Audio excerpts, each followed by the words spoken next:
Well, good afternoon, everyone. Lovely, hot summer day. Welcome to Southwestern Ontario. Thank you for being here this afternoon, and thank you especially to Minister Harris and his team for continuing to invest in our region. How awesome is that?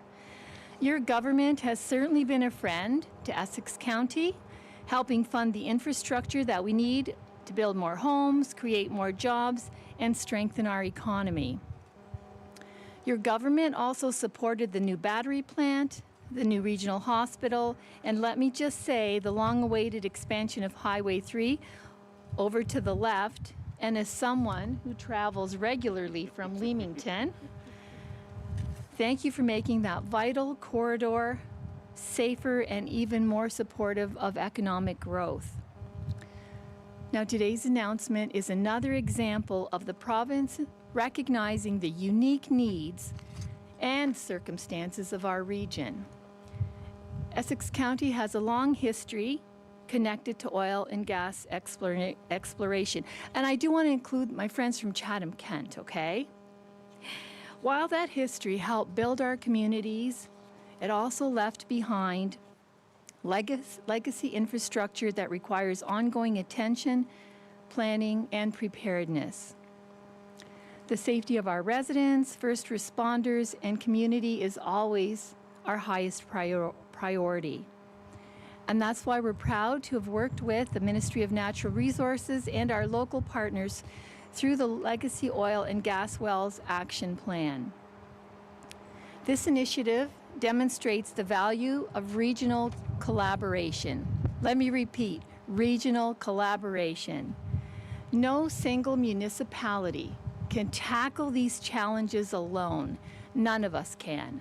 But together we can build stronger response capabilities, share expertise, and ensure our communities are prepared for the future. And when you look behind me and see all those gentlemen in the suits and ties, that's regional. That's all of us working together. How impressive is that? And the specialized equipment that you see on display today is a visible reminder of that partnership and the commitment of all levels of government that they have made towards public safety. Thank you to everyone who has contributed to this initiative, particularly the members of the Regional Working Group, our municipal fire departments, Essex Windsor EMS, county administration, and ministry staff. And it is now my pleasure to introduce Ontario's Minister of Natural Resources, the Honourable Mike Harris. I have to make a bit of a traffic and infrastructure joke. So my father, as many of you know, was the former premier here in Ontario in the mid-90s to the early 2000s, and one of the last things he did before leaving government was make sure that the Highway 11 was 4-lane from Toronto all the way back to North Bay, so he could get back and forth a lot easier. So it's always great to see those. Kidding aside, it's always great to see those kinds of investments actually play through, and it's been a great morning here in Essex County. MPP Liardi and I actually just got off a boat. We were out in Lake St. Clair with some of our amazing conservation officers, doing some checks on folks out on the water to make sure they were all following the rules and regulations when it comes to fishing here in the province. So people often ask, "Hey, Mike, what's your day like?" And get to go do fun stuff like that, and then get to come and make a multi-million-dollar announcement here at the Essex, I guess, what would we call this? What's the official title of this building? County of Essex Administrative Building. The Administrative Building. I thought it'd have a sexier title than that, but anyways, here we are. So listen, good morning, almost afternoon, I guess we are now, and I'm glad the weather is actually held out for us. And it's very exciting, like I said, to be here in the County of Essex today alongside my good friend, who you all know, MPP Anthony Liardi.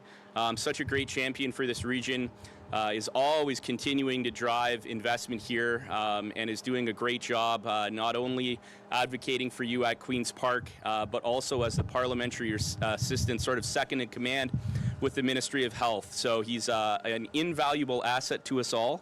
So thank you, sir, for having us here and hosting us today. And we have so many local dignitaries and incredible staff that are joining us as well. So thank you all for making some time to come here out of your busy schedules. Listen, the people you have behind us here are the real stars of the show today. These are the folks who take these investments and actually put them into practicality, where we actually get to see the fruits of our labors actually come to fruition. So a huge thank you to the EMS teams, a huge thank you to the firefighters who are here today, all the folks who take part in emergency management in southwestern Ontario. They're doing an incredible job, and if we could, I'd love to I got to keep a hand on my notes, but a round of applause for them. Thank you, gentlemen. Essex County has been a leader in raising awareness around the risks associated, as we've heard today, with legacy oil and gas wells. And back in March, with the support of the province, Essex brought together municipalities and partners for a two-day conference symposium in London, which I was very thankful to be able to attend, and met with many folks over the course of the day that we were there. Some of them are here today with us as well. And we really got to hear a lot about kind of what's happening on the landscape and what we really truly need to do to be able to manage a very difficult situation that has arisen over the last few decades here in southwestern Ontario. The province has records of about 27,000 for those writing this down, oil and gas wells, mostly scattered across southwestern Ontario, largely on private land. And most of them are over 100 years old. And the best way to avoid oil and gas emergencies is by taking action now to plug these wells and enhance community preparedness. So nothing is more important than feeling safe in our homes, obviously, in our communities. And that's why 3 years ago, our government launched a multi-year action plan to tackle this issue head on. Since the launch of the program, we have invested more than $31 million to protect people and the environment from old oil and gas wells. And despite all the work that we have done, there is always more to do, and it does not end here. We want landowners and local leaders to know that the resources they need to keep their communities safe will always be there for them. Which brings us to as to why we're here today for today's announcement. So as part of our plan to protect Ontario, we will be investing an additional $7.8 million to bring our total of annual funding to protect communities from oil and gas emergencies to nearly $11 million a year. Very good. This will enhance abandoned works programs, giving more landowners funding and resources to safely plug wells on their property. We're also providing additional annual funding to municipalities through the Municipal Legacy Wells Transfer Payment Program. This funding gives local leaders the tools they need to strengthen emergency preparedness and reduce the risks of old and inactive oil and gas wells in their communities. Here in Essex County, more than $1.2 million has already been delivered over the last 3 years. That funding has helped purchase more equipment, some that you see behind us, train staff, and strengthen public awareness and emergency response plans. Finally, we're supporting science, research, and technology so that we can better understand the risks of old wells and the threats that they pose and how we can better deal with them in a more effective and safe manner. This investment is about taking proactive steps to prevent oil and gas related issues before they happen and make sure communities have the support they need to be able to address these long term. At the end of the day, this is about giving landowners a stronger sense of security, supporting municipalities, and doing everything we can to make sure communities remain safe places to live, work, grow, and raise a family. By ensuring public safety, because ensuring public safety isn't just a one-time effort, it's an ongoing responsibility. It's part of our plan to protect Ontario, and I'm very, very thankful to be here with you all today for this exciting announcement, and I would now like to invite my good friend MPP Liardi up to the podium. Thank you.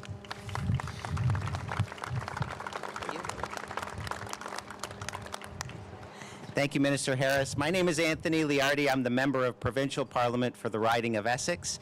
So if you live in LaSalle, Lakeshore, Kingsville, Essex, or Amherstburg, I represent you in Queen's Park in the provincial government of Premier Doug Ford. I want to thank Minister Harris for being here today. He and I have been colleagues since even before I was elected, and his attention to both Essex County and Kent County and the matters in our counties has always been in great detail and very, very professional. Minister Harris has a masterful command of his ministry and the issues that lie in that ministry. I want to thank him for his continued attention to this very important matter of these wells that are existing throughout our community and in other communities as well. Today's announcement is about protecting Ontario and protecting our towns and our communities. I want to thank Minister Harris for being here, and of course thank him for the remarkable investment that he's making in keeping our communities safe. Minister Harris, thank you very much. And now please give a warm welcome to the CAO of the County of Essex, Ms. Sandra Zweers. Thank you very much, MPP Liardi. And thank you for coming out here, Minister Harris. I am pleased to be here today on behalf of the County of Essex to recognize the continued partnership between the Province of Ontario, our local municipalities, and our emergency services agencies. The county was honored when the Ministry of Natural Resources selected Essex County to serve as the lead municipal applicant and coordinator for this regional initiative. Our role has been to bring partners together, administer the funding, support collaboration, and help ensure the program delivers meaningful benefits across this entire region. Through the leadership of Essex Windsor EMS and the participation of municipal partners from Amherstburg, Essex, Kingsville, Lakeshore, LaSalle, Leamington, Tecumseh, Pelee Island, and the City of Windsor, we established a regional working group that has met regularly throughout the project. That group has worked collaboratively on risk assessment, emergency planning, responder training, and public education initiatives and equipment acquisition. The result is a coordinated regional approach that strengthens preparedness across municipal boundaries. Earlier this year, I also had the opportunity to meet with Minister Harris at the Legacy Oil and Gas Well Symposium in London, organized by our very own Essex Windsor EMS through this initiative. The symposium brought together municipal leaders, emergency management professionals, first responders, provincial representatives, and subject matter experts from across southwestern Ontario. What was clear from those discussions is that the challenges associated with legacy oil and gas infrastructure do not stop at municipal boundaries. Addressing them effectively requires cooperation, information sharing, and sustained investment in preparedness. Those lessons are not simply theoretical. Actually, earlier this year, the County of Essex conducted its annual emergency exercise using a simulated legacy oil and gas well incident as our scenario. This exercise brought together municipal and emergency service partners to test plans, communications, and response procedures in a realistic setting. Exercises like this help ensure that the investments being made through this program translate into real-world readiness and response capability.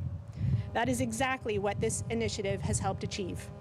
The equipment displayed here today, much of which has been deployed to local fire departments, represents more than a collection of specialized tools. It represents a commitment to readiness, regional cooperation, and the safety of our residents and first responders.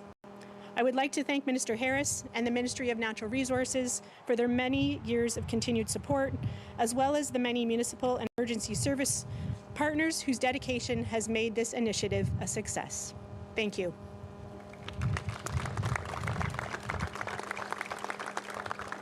I'd now like to welcome to the podium Fire Chief and Community Emergency Management Coordinator for the town of Amherstburg, Chief Michael Mio. Thank you. Good afternoon. Thank you again for the opportunity to speak on behalf of the first response agencies who are represented here today. Minister Harris, what more can we say? 7.8 million is unbelievable. Thank you and your government for the continued support and investment in emergency preparedness.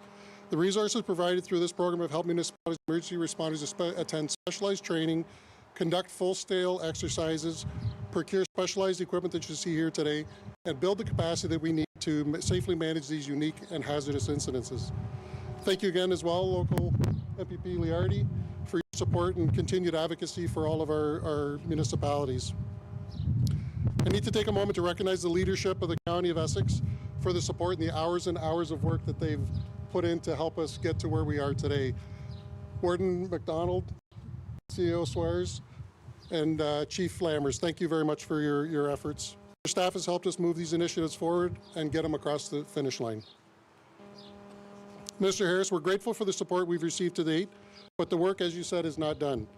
Continued funding will allow us to develop standard operating procedures, enhance training and preparedness, and maintain specialized equipment, and strengthen our ability to protect our citizens. Our local committee, including Samantha Little, Ryan LeMay, Angelo Gritsakis, along with the other chiefs that are standing behind me, have all been together representing their municipalities and have worked diligently to identify solutions to these problems that we're dealing with. Equally important is the work being done by the committees of the 8 other affected counties and regions in Ontario. The Legacy Oil Gas Well Symposium, as they spoke about earlier, is a great example of that collaboration. Without this support, we would not be able to come together and work on this issue. Collaboration is critical. On behalf of the emergency responders and municipalities involved, thank you very much.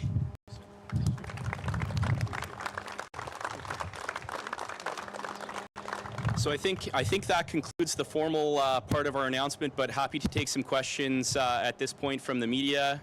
One question, one follow-up, and you might have to go see Emily. She's got her hand up and a microphone, or else there's no chance we're going to hear you over here. Is there still active drilling going on?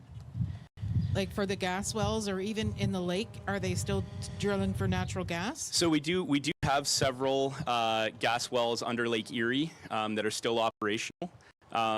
There isn't, I would say, on land, there isn't a ton of new operating either oil or gas wells, but there are still several that are currently operating that we wouldn't necessarily call a legacy well. They're still in good shape. They're still operating. We drove by several of them on the way here. So we do have petroleum technicians that are based here in southwestern Ontario that do proactive inspections on a lot of our, we'll say, sort of known operating wells. But today's announcement is more focused on sort of the wells we don't know about and or the ones that we do that seem to have some concurrent problems. As I said, most of them are well over 100 years old.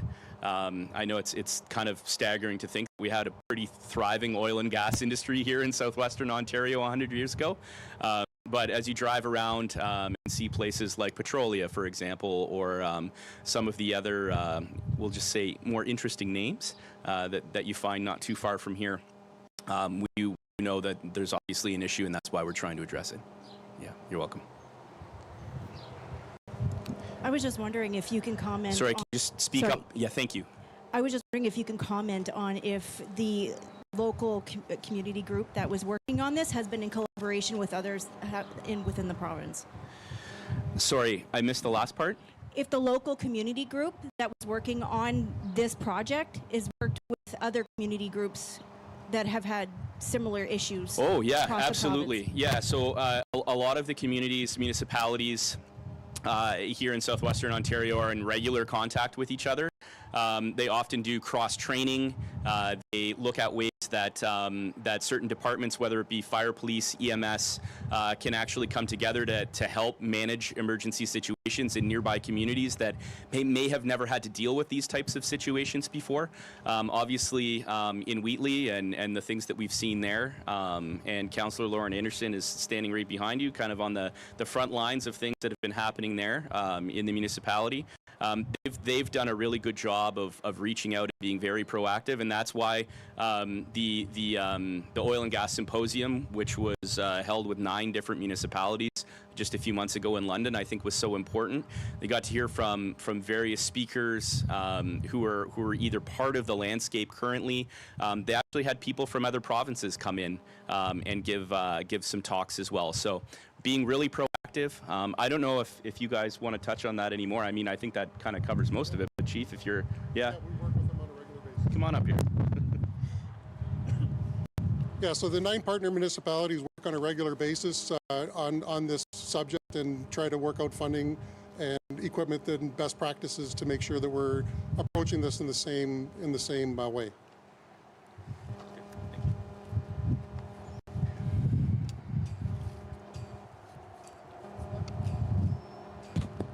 I'm just wondering how long this process took, this particular process, from the time the group was formed until this announcement today. is just so we can get a picture of how much exactly went into this and how much work it was, and Yeah. you know, how long it took to get to this announcement. So we've had programs in place for a while, but really over the last 3 or 4 years, we've really bolstered them and have put a lot more money behind it. There's always been some different working groups and some cross collaboration, especially on the emergency management side. But we're really seeing now the funding to go with it, which is great, because as you can see behind us, the equipment isn't cheap. And we really want to make sure that we have sort of the best practices in place. We want to make sure that we have the best, most modern, up-to-date equipment in place. And I'll give you some examples. Brant County, for example, with some of this funding, actually purchased some drone technology that would have gas sniffers being able to be attached to it. So rather than having to send a firefighter, for example, in a hazmat suit into a situation where they really don't know exactly what they're dealing with, you know, H2S gas or something that can be quite toxic, they're actually able to now fly these drones in and get a real-time readout as to what hazards may lie in place before they actually have folks move in to try and deal with it. So we've really tried our best to work with, obviously, the municipalities and emergency management services that are in place. But these conversations have been happening for years, but we're really now trying to hone in over the last few to really get to a place that's going to be able to protect Ontario to the best of our abilities. Thank you. Hi, is there a sense of how big the problem is financially? You're addressing, you know, with what's coming up here and the wells. But is there I think you said 27,000 wells? 27,000 that we know of. Is there a sense of how big a financial problem that is, or challenge? So to bluntly answer the question, no. It would be very, very difficult to quantify because each case is very different. So if you were to just cap, you know, one well that didn't really have a lot of complications, there was no real hydrology issues. You know, it's pretty straightforward and it's not particularly expensive. It's when we get into situations where one well leads to another, where there could be remediation or different things that need to be put in place where maybe the well cannot necessarily be completely capped. It does have to have some pressure valve. There might need to be some air scrubbers that are put in place to clean the air that's released as well, just to make it safe. So it's pretty hard to quantify, but we're really trying to work on our mapping and really trying to understand, you know, we've got those 27,000 that we know about. Not all of those 27,000 are a problem, by the way.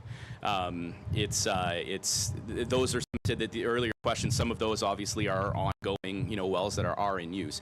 So really trying to better map, really trying to understand, again, what lies on private property that the landowner may not even know about. So working collaboratively with landowners, working collaboratively with municipalities, but rest assured that, you know, we're putting our proverbial money where our mouth is and trying to address the problem as best we can. Thank you. Going once, going twice. Sold. Don't leave. We got to get a picture. Have to prove we were here, right? That's the deal. Everybody, thank you so much for joining us today. Absolutely incredible. Really looking forward to all the good things we're going to be able to accomplish collaboratively here over the next few years. So thank you all for coming. Really appreciate it. Thank you.